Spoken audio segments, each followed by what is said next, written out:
आखिरकार भारतीय जनता पार्टी के सारे झूठे वादे और झूठे दावों की पोलपट्टी खुलकर सामने आ ही गई।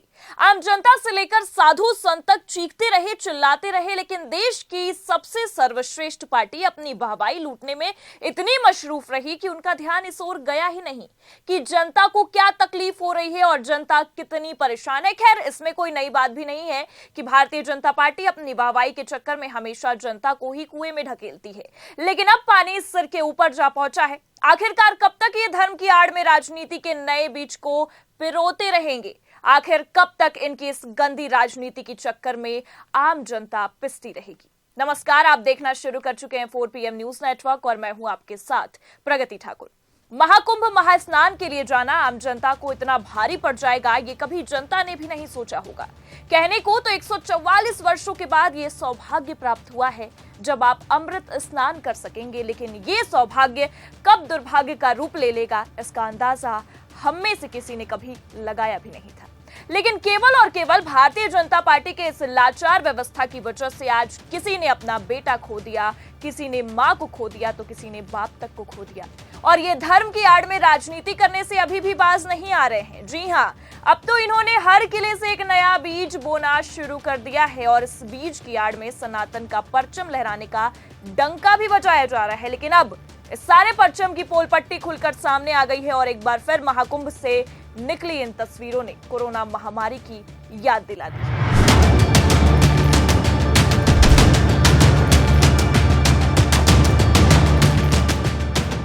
तो फिलहाल कैसे भारतीय जनता पार्टी ने अपने इस राजनीति के चक्कर में आम जनता को मौत के घाट उतार दिया है, वो तस्वीरें भी आपको दिखाएंगे। और तो और कैसे कुछ साधु संतों ने भी महाकुंभ को राजनीति का अखाड़ा समझ लिया है और भारतीय जनता पार्टी के इस पाप के भागीदारी बन रहे हैं, उनके बयान भी सुनाएंगे। लेकिन इन सबसे पहले आपको कुछ आंकड़े और कुछ खबर दिखा देते हैं जिसने इंसानियत को शर्मसार करके रख दिया है।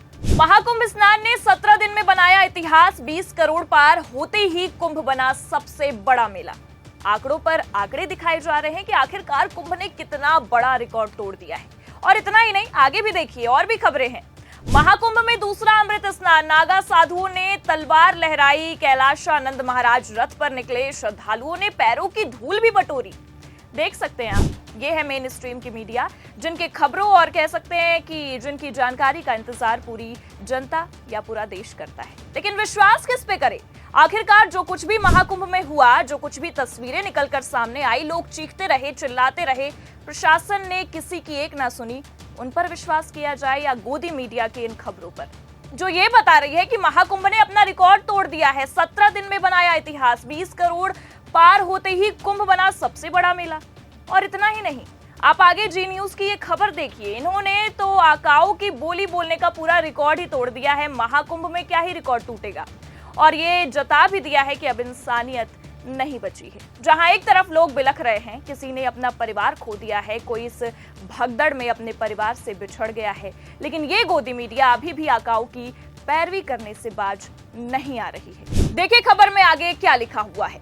महाकुंभ में मौनी अमावस्या के शाही स्नान के पहले ही कुल स्नानार्थियों का आंकड़ा 18 करोड़ के पार पहुंच गया है। 20 करोड़ का आंकड़ा छूते ही ये कुंभ के इतिहास का सबसे बड़ा आयोजन बन गया है। इसके पहले कभी भी किसी भी कुंभ मेले में इतनी संख्या नहीं हुई। यूपी सरकार के आंकड़ों के अनुसार बुधवार को 28 जनवरी दोपहर 6 बजे तक करीब 5 करोड़ लोगों ने संगम में डुबकी लगाई थी। इसमें 10 लाख के करीब कल्पवासी भी शामिल थे। महाकुंभ में मौनी अमावस्या पर अखाड़ा सबसे अलग घाट पर एक एक करके शाही स्नान करेगी। तो ये खबर आपने देखी, जी न्यूज ने बकायदा खबर को छापा है। इतने लोगों ने स्नान किया, रिकॉर्ड तोड़ा गया। महाकुंभ मेला ने रिकॉर्ड तोड़ दिया है। यूपी सरकार के आंकड़ों ने हिला कर रख दिया है। लेकिन हम भी इनसे अब पूछना चाहते हैं, महाकुंभ में स्नान कितने हुए, उनका आंकड़ा आपके पास है, लेकिन महाकुंभ भगदड़ में कितने लोगों की जानें गई, कितने लोग घायल हुए, और साथ ही साथ ऐसी क्या लापरवाही हुई जिस वजह से ये घटना सामने आई? इन आंकड़ों और इन सवालों के जवाब का क्या? आखिरकार इसे क्यों छिपाया जा रहा है? क्योंकि ये आंकड़े डबल इंजन की सरकार की सारे कारनामों की पोल पट्टी खोल देंगे और उनकी सारी व्यवस्थाओं की जो सच्चाई है उसको सामने ला देंगे। बस इसलिए इन आंकड़ों को छिपाया जा रहा है, क्योंकि इनके राजनीतिक भविष्य पर अब खतरा मंडरा जाएगा। बस इसलिए ये सरकार अब आम जनता के साथ खिलवाड़ कर रही है। लेकिन आपको हम आगे इस मामले पर और जानकारी देने से पहले 2 वीडियो दिखाना चाहते हैं, जिसे देखकर व्यवस्थाओं की सारी सच्चाई सामने आ जाएगी और आकाओं की भी सारी सच्चाई सामने आ जाएगी। संभाल नहीं पाया पब्लिक को। कोई प्रशासन नहीं रोक रहा है, मर जाए आदमी, खाली लट्ठी लेके भगा रहा है। कोई प्रशासन नहीं है। इतना भीड़ है तो जोगी जी को कम से कम इतना करना चाहिए। करना चाहिए। 200 लोग चेंगर रहे, मैं इसके नीचे गिरा, मेरे को चेंगर दिए। ये ऐसी रीति व्यवस्था ऐसे क्यों लगता है? ऐसा क्यों लगता है? क्यों लगता है?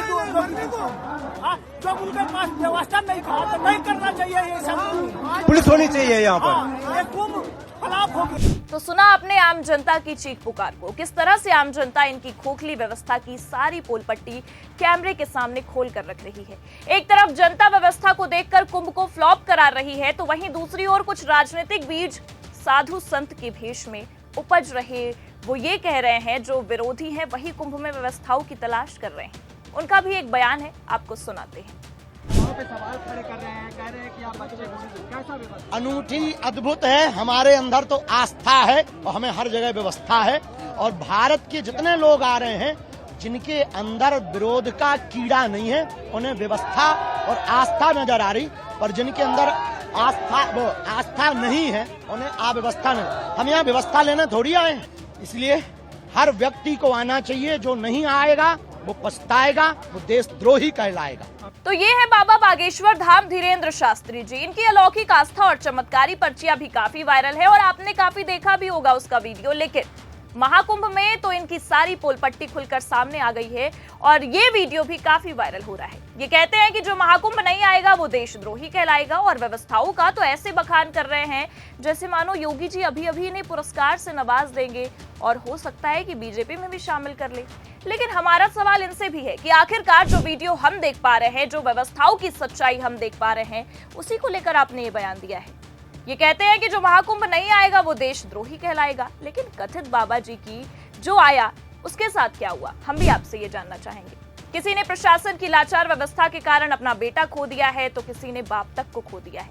क्या ऐसी बेहतरीन व्यवस्था की बात आप कर रहे हैं या फिर ऐसी झूठी बयानबाजियां करके राजनीति में जाने का रास्ता तलाश रहे हैं? खैर छोड़िए, इन्हें फर्क भी क्या पड़ेगा व्यवस्थाओं से, क्योंकि गंदी व्यवस्था का सामना तो आम जनता को करना पड़ता है, ना कि इन्हें। ये तो वीआईपी लोग हैं, वीआईपी कल्चर का लाभ उठाकर इन्हें खूब मजे लेने होते हैं और फिर ये आम जनता को ज्ञान देने चले आते हैं और ये कहते हैं कि जो स्नान के लिए नहीं आएगा वो देशद्रोही कहलाएगा। तो फिलहाल अब जो आया उसके साथ जो हुआ उसे लेकर चुप्पी क्यों साधे बैठे हैं? गोदी मीडिया से लेकर कथित बाबा तक और तो और डबल इंजन की सरकार ने भी अभी तक चुप्पी साधी हुई है, लेकिन आकाओं की वाहवाही इनसे खत्म नहीं हो रही है। फिलहाल हम आपसे जानना चाहेंगे कि सरकार की इस लापरवाही पर और खासकर जो राजनीति के नए बीज बोए जा रहे हैं, यानी कि इन जैसे बाबाओं के इस बयान पर आपका क्या कुछ कहना है, और खासकर महाकुंभ की इस तस्वीरों पर भी अपनी राय कमेंट करके जरूर बताएं और अपना ख्याल जरूर रखें। अगर आप प्रयागराज गए हैं तो अपनी व्यवस्थाओं के आधार पर अपनी सुरक्षा की जिम्मेदारी खुद करें, क्योंकि सरकार से कोई उम्मीद रखना बेवकूफी ही होगी। देखते रहिए 4PM न्यूज नेटवर्क। नमस्कार।